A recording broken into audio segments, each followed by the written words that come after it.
Good morning বন্ধুরা, my name is Deepika বিশ্বাস। আমি এইমাত্র ঘুম থেকে উঠেছি, আর ঘুম থেকে উঠেই দেখি আমাদের বাড়ির এই কাণ্ড।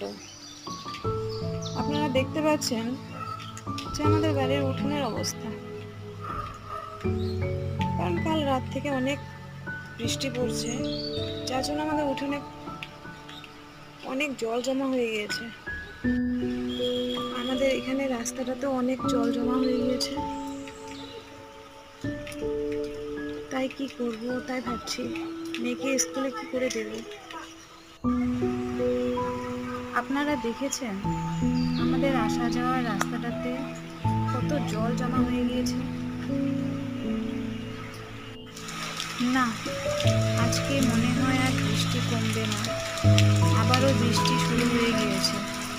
আমার অনেক কাজ পড়ে আছে, তাই বসে থাকলে আর হবে না।